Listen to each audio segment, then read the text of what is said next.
Woo! Surprise! Rebel in the afternoon. I don't think anybody knew that was coming. Actually, a few people may have seen the Patreon story today that I said, this week it's going to be an afternoon live. But I'm changing up the day. It's Tuesday. So I haven't locked in on one day yet. So I hope you enjoy the surprise. I will leave this live video up for... I guess I can leave it up indefinitely because it's Facebook. I will leave this video up after it concludes in case you miss it or didn't get to see all of it or find it useful and feel like sharing. Anyway, because this is a surprise and pretty much nobody knew this was coming, sharing is caring. If you can give me a signal boost by sharing this video so that people know this is happening, that would be really awesome, because I don't think otherwise people will have any idea. Anyway, so we're gonna dive in. This week I wanted to talk a bit about stimming and autistic movement.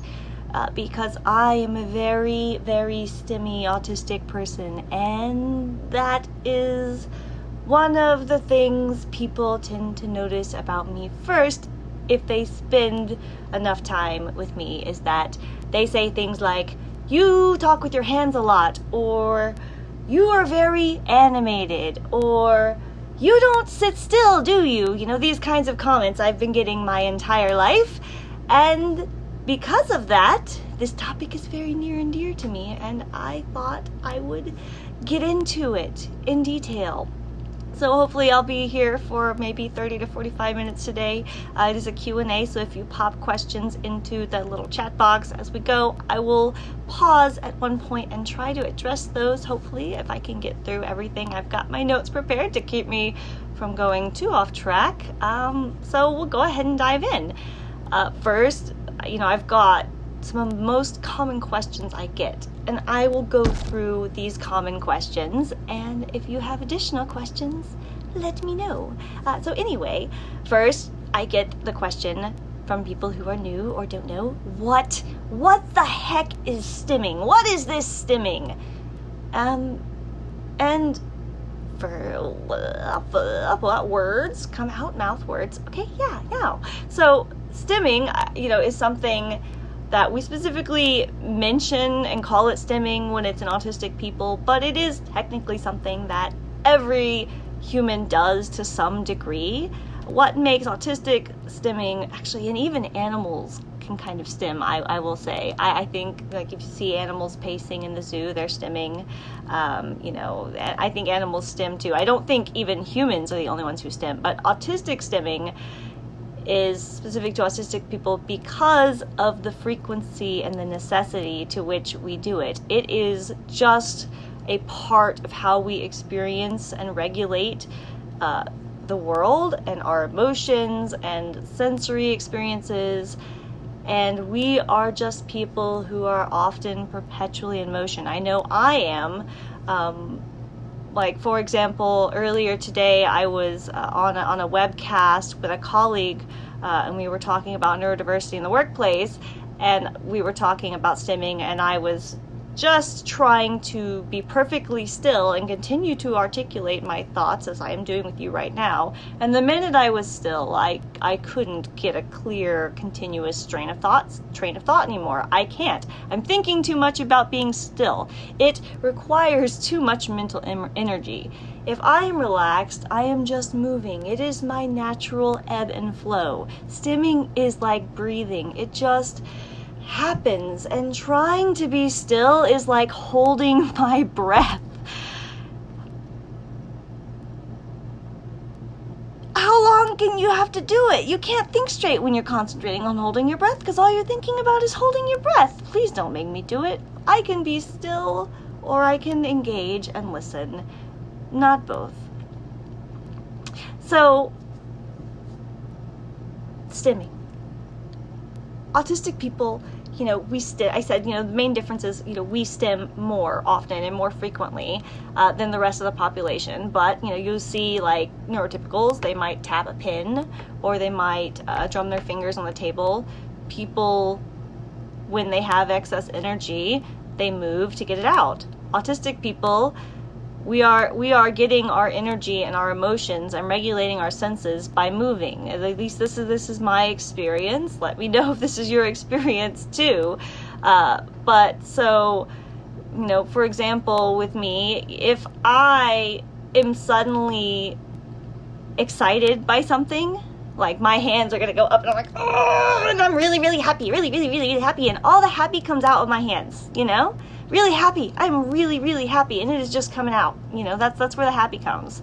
But if I am scared and you scare me, it's very similar but a little different. Like my hands might go up here and I'm like, oh, it's still a stim.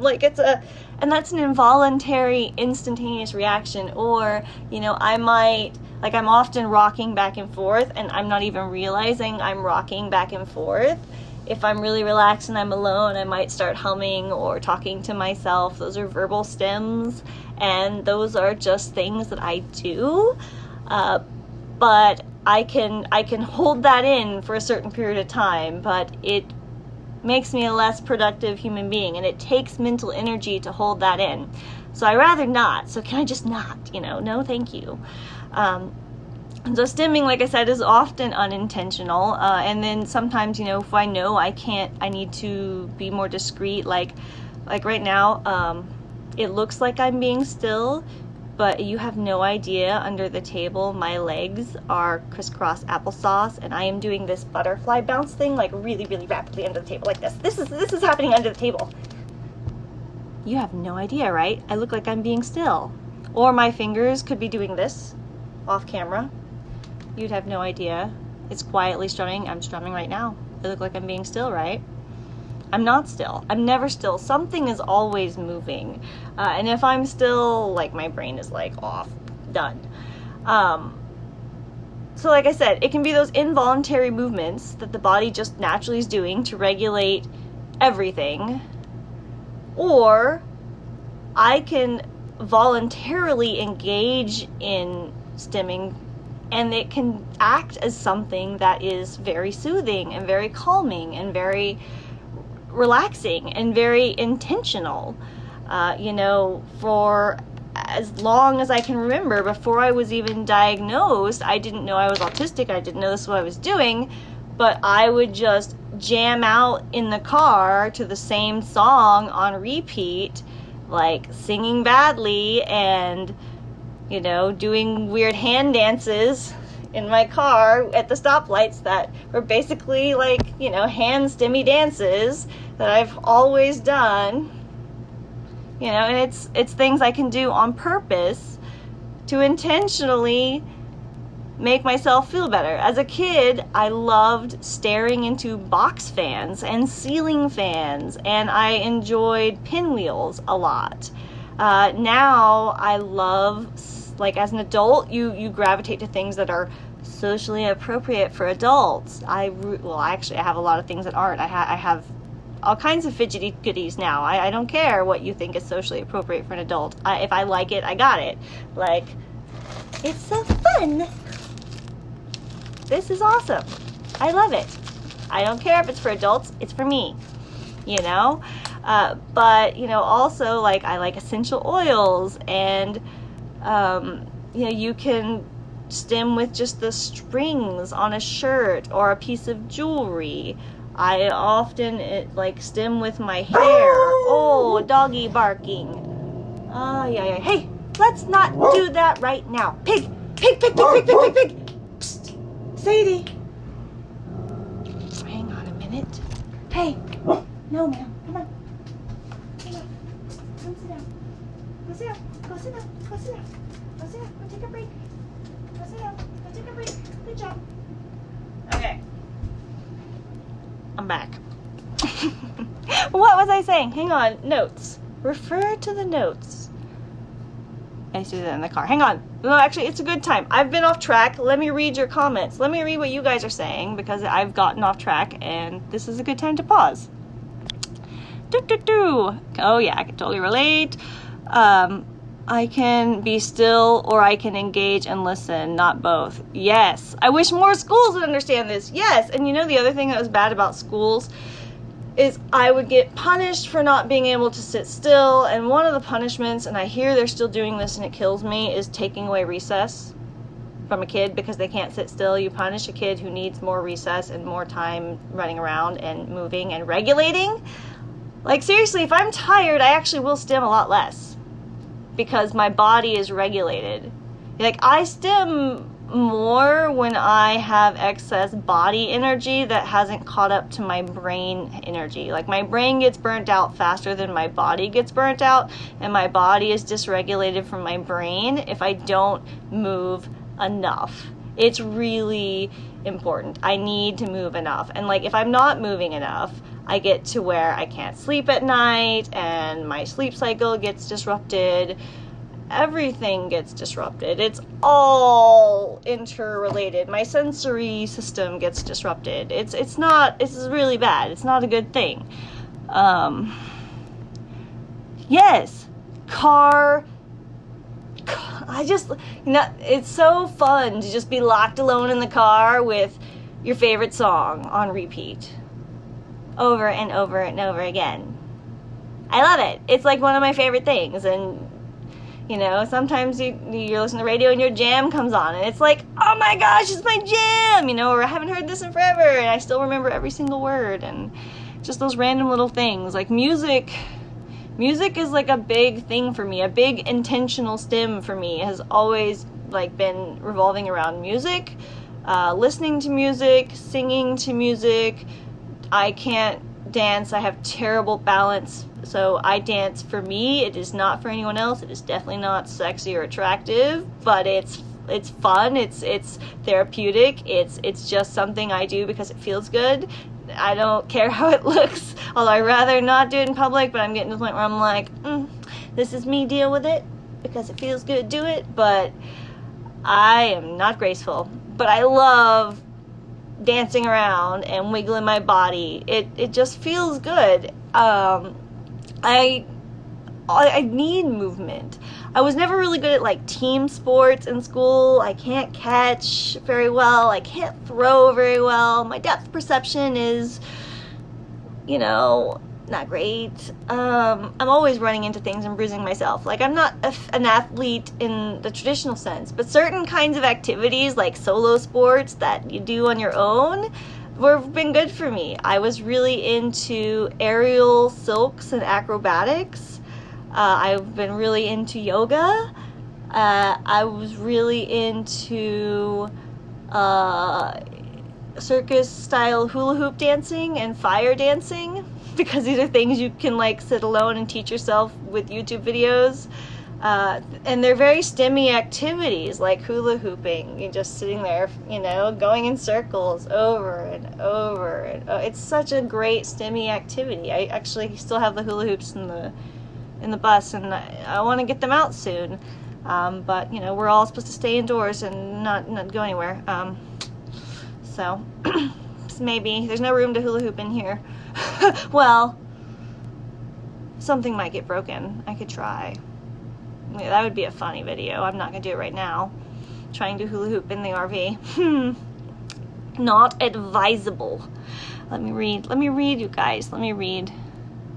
Some of the road surface sounds here. Road surface sounds. And another one that Dave and I really love is like when you're walking in like that crushed like gravel or crushed granite like sidewalk path stuff that they have in a lot of parks. It's like this. You guys know what I'm talking about. It's a really good sound. That's a really good sound. I like this sound. That's one of my favorite sounds ever. I walk around doing that a lot. I'll come up here and I'll do this by my ears just so I can hear that sound. It's like a stim I have. These stims can be like really discreet and not bother anybody. And they're just little things, little habits. And I do this intentionally. It's, I do it because it's comforting. I do it because it's grounding.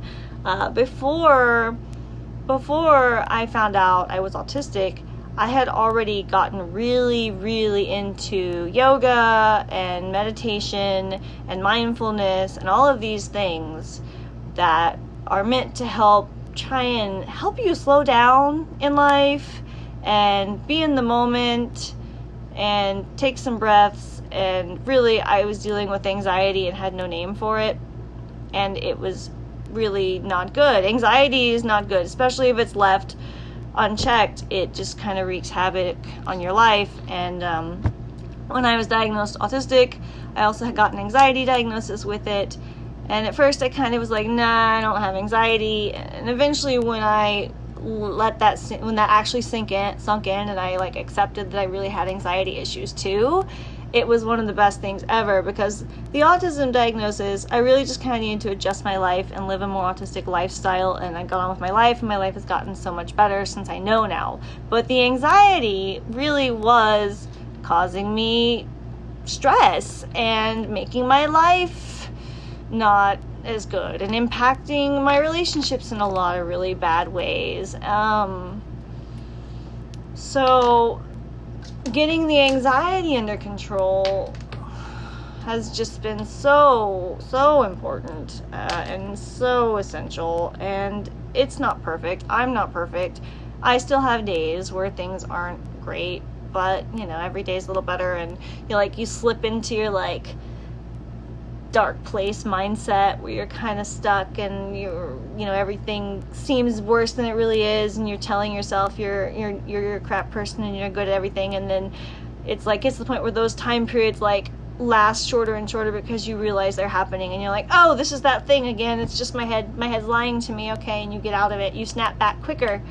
But that's off track. That has little to do with the stimming, and unless you get into masking and hiding yourself and not being true to your identity. But that's a whole nother video and a wormhole. We're not going to go down right now. I actually, though that is another question that I get, and I guess I will address that here too, is people ask a lot, is can autistic people hide their stims? And the answer is yes, and I've kind of said it a little bit earlier, I'm bouncing my legs on the table, you have no idea. I could be discreetly playing with a string on my shirt, and this is a stim, and you don't know. I could be playing with my hair, and that's a stim. It's a socially acceptable stim for someone who is female presenting. Fiddling with your hair, oh, it's no big deal. You're just fiddling with your hair. Stimming with my hair all day, stimming all day, because it's okay. It's just these little things. So yes, autistic people can totally hide their stims, and there's another live video about autistic masking, and I'll link that because it is a whole nother topic. After I end this one, in the comments, I'll link it, and then I'll put it with this video. But basically, to sum it up, autistic masking is basically when another autistic, or when no brain, okay, reset the brain, and then my computer just freaked out. So anyway, basically, autistic masking is when an autistic person is consciously or unconsciously hiding their autistic traits and behaviors. And that might mean hiding or suppressing your stims. That might mean if you are having auditory processing issues or you're not understanding something, you may not admit it. You may just act like everything is fine. If you're in sensory discomfort or overwhelm, you may mask and hide that and act like you're not in pain or uncomfortable. You basically are kind of going around like you're not autistic. And like I said, I already did do that other video about this, so I won't go into it too deeply, but it has some impacts on your self-esteem, and also it can lead to autistic burnout because you are consciously using up energy to suppress, how you would naturally move. You're even kind of trying to think in a way that's not how you naturally would think sometimes. It's really kind of a complex process, and all of that is just so exhausting that in the long term, an autistic person can get burnt out. And I have another video for that we did last week. I will link that video as well, because that's a whole nother topic too. So that's just really important to think that all of these things, the masking has consequences for an autistic person, because our movement, it's really essential to how we are and our health. It's essential to our health, and if we're not moving, it's very artificial. It's not good. Let me read. Crunchy sounds. I lip sync in the grocery store to the music, then play. I didn't even realize I was making that noise just now. I didn't even do it. Like, the other day, I think David was backing up the RV, and I was going beep, beep, beep, beep, and I had no idea I was even doing it. And he pointed out that I was doing it, and I was like, I didn't even know I was doing that. I thought I did, I just anyway, yes. I'm always freezing in the grocery store. The grocery store is always too cold. I have to bring a jacket to go to a grocery store. My sense, and that's another thing too. If I forget my jacket, oh, thank ya. But thank you. If I forget my jacket and I go in the grocery store, I will be like this, T-Rex arms, walking around the entire time, like my body gets really tight and really tense and really hard. Or if I'm freezing my butt off in the grocery store, I will be like this, walking around like this the whole time and jumping around like, I'm so cold. I look like I have to pee because I'm like so cold, I can't handle life right now because I'm cold. Because that movement really does and can help with that sensory regulation. When I'm in a loud or an uncomfortable environment, I naturally will start to rock and move a lot more. If I kind of get up and like pace around, it can make an experience or an environment more tolerable. The stimming and all of that tends to, there's always a cause. It's usually the energy is coming from somewhere. It's a displacement of energy is what the stimming really is for me. So for example, once I slammed my thumb in the door and it really, really hurt really bad. And so to cope with that, I took my other hand, and I'm not going to do it because we're talking about cooties right now, and I bit it, and I put the other hand in my mouth, and I bit it as hard as I could. Because in that moment, it made it cancel this pain over here. There was another pain, and so I hurt myself somewhere else to deal with the other pain. I was displacing energy, and this happened just so naturally for me. If I'm cold, I'm really going to be like, and I think eventually if non-autistic people are cold enough, they'll start doing this too. I just get cold easier. And I seem to have maybe more energy and more intense emotions than other people. And so that comes out in my movements. Yes, the movements and the stimming. And so something else, hang on, let me read comments. I need to remember to pause and read comments here, so hang on. Thank God. Even in a 100-degree day outside, the supermarket AC is... I know, it's like ridiculous. Why they gotta make it so cold in there? I think it's because they don't want people to hang out and stay too long. I randomly make noises like plump or... Yeah, like I meow a lot. Meow. I can make really good animal noises, I think. Maybe. I don't know. When I was a kid, I would just walk around making a lot of animal noises. And I still do. I also burst into song randomly a lot. Words always remind me of song lyrics, so I will hear someone say words, or I will say words, and then immediately it will trigger a song to start playing in my head, and I will burst into song. That's me if I'm relaxed.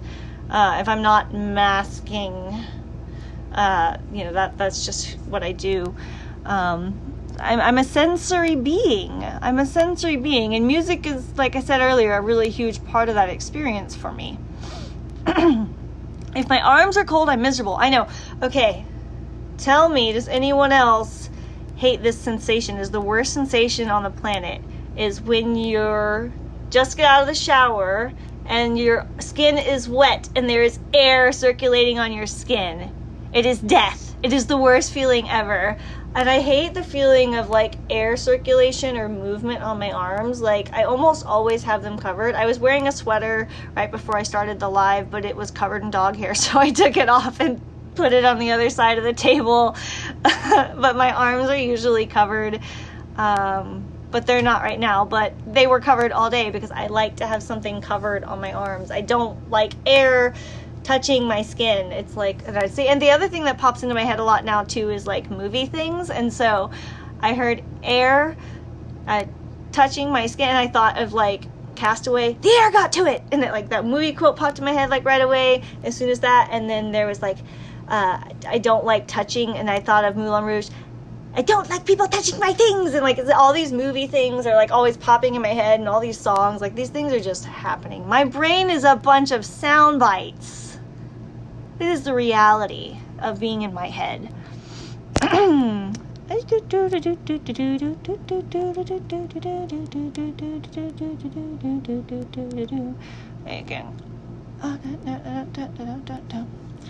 Yeah, they need to just make the supermarket warmer. It's too cold. All of them. They're all too cold. Yeah. Babies like weird noises. Babies think I'm fun. It is true. And babies seem to like this brightly colored hair a lot. I don't know. I'm a giant cartoon. I am a walking cartoon. Let me see. I'm reading. Fans. Oh yeah, I know. I like to listen to a fan while I'm falling asleep, but they can't circulate on me.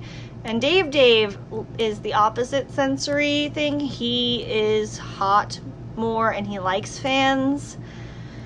And I think he's always putting up with being hot for me, which is really nice of him. And I'm grateful. I need to wear a sweater. It's worse if you're hairy. The wet arms with the air circulation. Okay, no, thank you for putting the note, because I was like, wait, what's worse when we're hairy? I had like executive functioning. I couldn't remember like what we were talking about. And I'm like, wait, what's worse if you're hairy? Okay, I get it now. Okay, kids. Yep. Okay, hang on a minute. I didn't think there was anything else. I'm looking at my notes here because I brought things prepared to make sure I didn't miss anything. Some things I just wanted to also note. So further support this claim that autism and movement are really essential and interwoven and tangled together. Words would just say a lot of autistic people also have other movement issues that may or may not be diagnosed. For example, autistic people also have, maybe Tourette's and tics. Autistic people also is really common for autistic people to have apraxia, motor control issues, and maybe be clumsy. As I said earlier, I am very clumsy and always tripping over my own 2 feet. I can hang on to something so I can dance around a little bit and have a little bit more balance, but I can't balance. I like dancing while sitting in a chair because I'm not on my feet, and I don't feel like I'm gonna fall over, because when I'm on my feet, I literally feel like I'm gonna fall over if I'm dancing around. Yeah, and so a lot of autistic people have similar issues with movement. We have differences around movement, and we also have differences around sensory processing. And for me, my experience has been that all of this is very, very heavily related, and it's interwoven, and I can't ignore it or deny it. So those are the things I had here. It has been, I think, there's no timer on this. I wish there was a timer, and I always forget when I started. I need to maybe start writing that down because I literally can't remember. So let me read you guys' comments before I pop off. And thank you guys so much for hanging out today and bringing your good thoughts. I love to go swimming, but hate being soaked. Oh, I know. See, and oh gosh. See, I love swimming. I hate being in the rain. I will straight up run with, like, if it starts raining on me. I don't like water falling on me. I miss my bathtub. I actually hate showers. We don't have a bathtub in the RV. And I had a really nice tub before, and that is the only thing I think I miss about having a house, is being able to soak in a tub of hot water. It's scalding hot water. I am boiling myself like a little lobster until all my toes are red. It is the best. I will stay there until I'm a prune.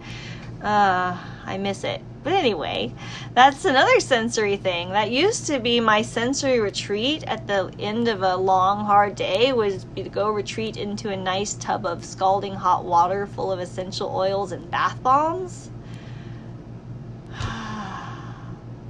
I'm finding new sensory retreats. And retreating into nature is a good one. I like hammocks, swinging in a hammock. That's a new one. But I miss my bathtub. I miss my bubble baths and my essential oils and my bath bombs. So anyway, let's see what else. I just realized I couldn't sit still, and I went pacing back and forth while watching the video. Yeah, sometimes you just gotta get up. Like, I've been sitting cross-legged too long on my ankles right now, and I just realized it's actually starting to hurt, and I need to probably get up and move soon. And I think my toes are asleep. Yeah, my toes are asleep. I think I have had my legs like that for I don't know how many hours now. Ooh, I lost track. Anyway, yeah, it's about time for me to wrap up and get up and stop hurting my legs. People always think I'm drunk. Oh, yeah, no. And see, that's the other thing. I've said this before in other videos. When I'm really being myself, and I'm stimming, and I'm moving the way I move, not even if I'm just dancing. I've had people, since I was like really young, even like middle school, I think, the first time this happened, like ask me, are you high? Are you on drugs? Are you on something? She's on something. Say things like that. And it's like, wait, no, I was totally, and I was like, as a kid, that really freaked me out because I was totally sober. And I'm like, no, I don't want to go to jail. I'm not doing any drugs. I didn't do anything. I'm just being myself. No, what are you talking about? You know, it really freaked me out. And so it kind of was something that made me mask more, especially around authority figures and teachers. Like, okay, well, don't act like you're on drugs because I know that can get you in trouble. You can go to jail. So you have to not, don't be weird. If there's a cop, be still. It's like, oh, okay. All of those things, it has an impression on you. And especially when you're not autistic, you're not diagnosed and you don't know you're autistic. It really can do a number on your head, honestly. It makes you feel like a weirdo. And you don't know. I'm doing that now with the ankles. I've uncrossed them and they're under my chair doing this on the floor now, but I really do need to get up and walk around, and David should be home at any minute, which means the dogs and the chaos will be loud, and so I should be off before that happens. For everyone's mental health and sensory processing protection. Anyway, guys, thank you so much for hanging out with me today on this week's live video. If you have questions or thoughts or requests for next week's topic, drop them in the comments below. If you found this useful, share, and maybe somebody else might find it useful too. And I will talk to you guys next week. Thank you, guys. Bye. Oh wait, how to eat it.